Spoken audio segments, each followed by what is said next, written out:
Hello, my friends. Welcome here to my second attempt of supporting Inktober. And so I decided to do this Wren bird. But instead of just putting on ink, I decided to just show you, my drawing process. Anyway, I'm sure a lot of you, as I've heard, some of you wanted me to draw flowers and draw birds, and so I decided to just take this opportunity just to draw birds. And to begin with, I always make sure I get the form correct first. So my experience is don't worry about the detail so much, and you will see that this is a mistake that I just made, but I will correct it in a minute, just because we have to keep observing, right? And as we observe, we'll be able to see our mistake, and that's actually quite fun. When we do drawing this way, first use a pencil and get the form right. We have plenty of chance to, as we finish the painting, the drawing, we have plenty of time to correct ourselves. And so you can see that I'm putting points here and there because those points give me the idea of the placement of the line. And so right here, I realized that, wow, because that line should be right next to the bottom part of the bird, of the wren, and so I did that and corrected myself.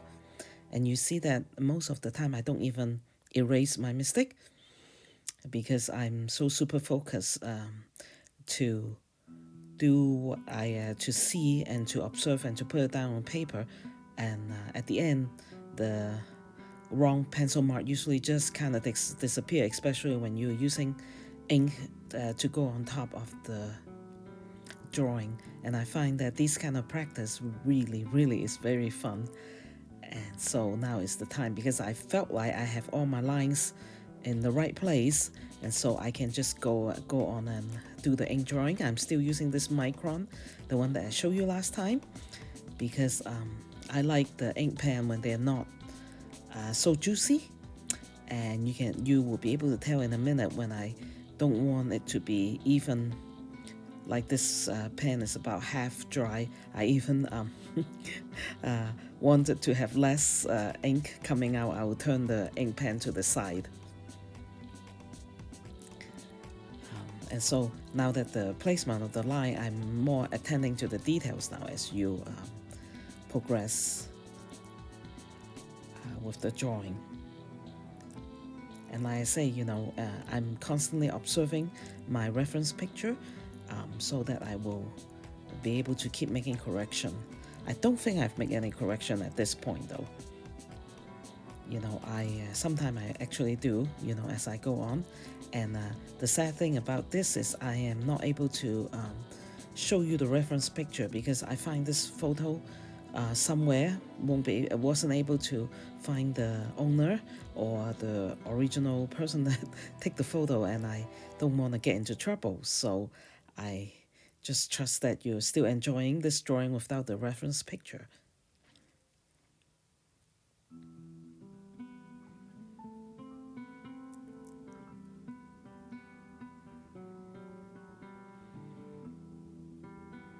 And sometimes I do add to the, just through experience, I do add or I subtract or I try to do it more pleasing to what my taste or what I was trying to accomplish. And so I don't always, actually, I never really fully follow a reference picture, but just to be careful, I had decided that it is not good to show a reference picture, especially when you can't give credit to whoever the person is that actually take the picture.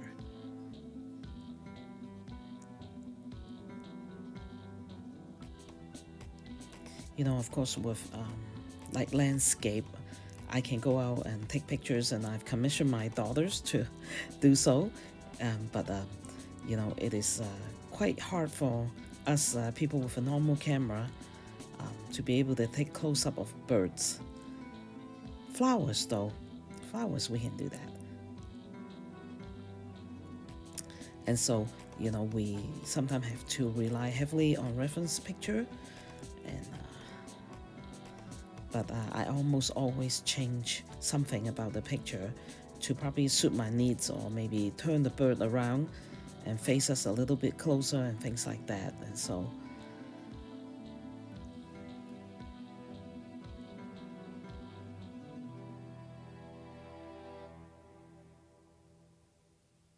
and like I say last time, this picture is not for the purpose of playing along or tutorial. It's just for your enjoyment. And you can see that I'm turning my ink pen to the side so that I could try to pick up as little of the ink as possible, because I think I'm trying to get the shadow at this part. Don't want the ink to be too dark. And so that I am researching and going to libraries and hope to find pictures that I can actually use and be able to show you while I'm drawing.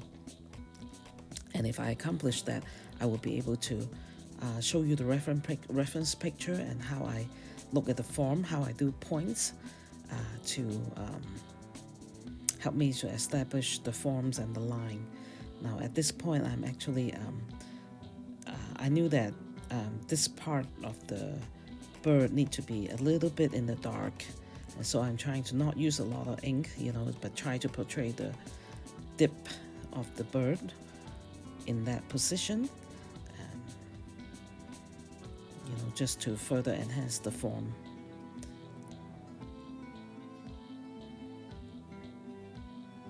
And I will show you, actually with this Micron PN, there's a plastic covering to the tip, and I usually turn it to the side and actually try to use the plastic to pull color out from what I already put on the paper, so that it won't be so juicy and dark.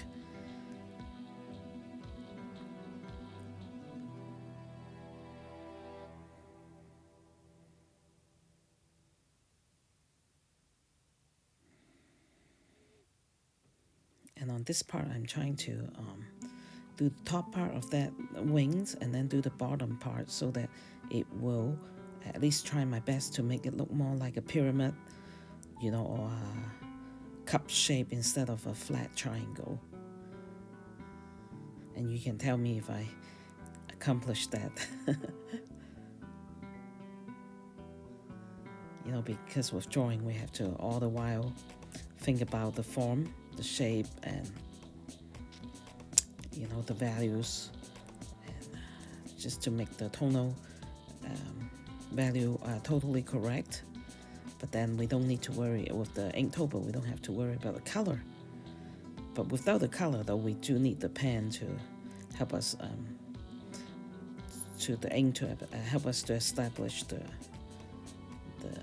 form of the birds.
I'm always fascinated at how big their feet can spread out to help them grip onto the ground or branches.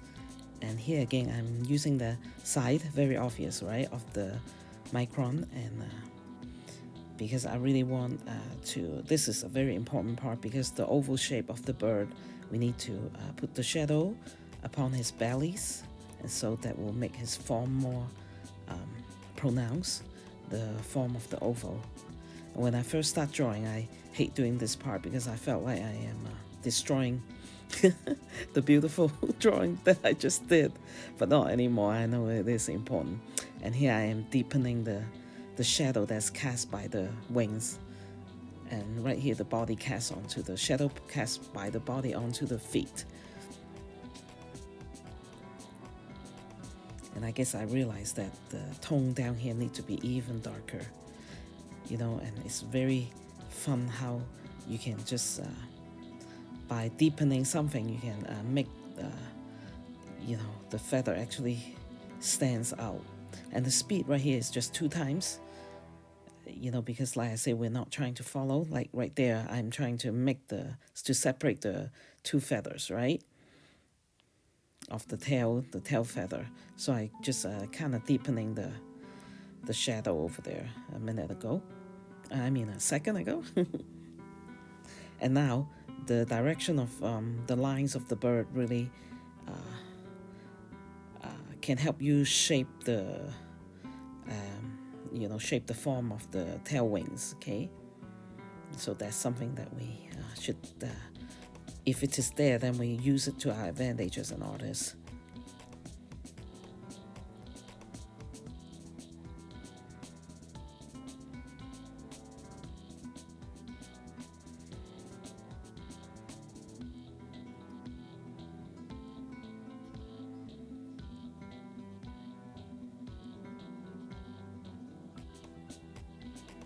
And try not to line up here the back feather, so it's separated. One of the feather is anyway, and then I'm once again darkening the form.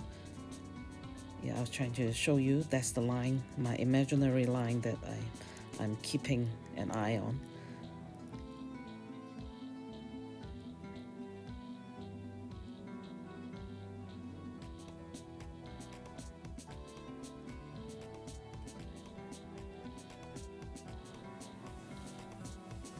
I was just showing you the tip of the pen so that you can see if there's something that you'd like to use yourself. And now I'm just adding a branch onto the bottom of the bird, you know, for him or her to stand on. And then I'm just quickly, as quick as I could, trying to do some shadow to convey the form of the branch, so you can see that.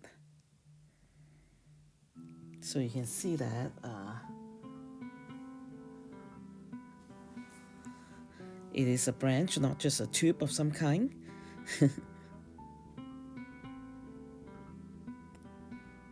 And I make that area darker because it's just a big dark area because of the feet and the body.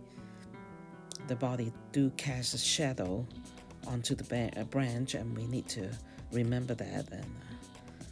And also, yeah, the shadow casting, and so we need to make sure we kind of pay attention and indicate that, right? In our painting, we'll usually drop some blue and dark color on there.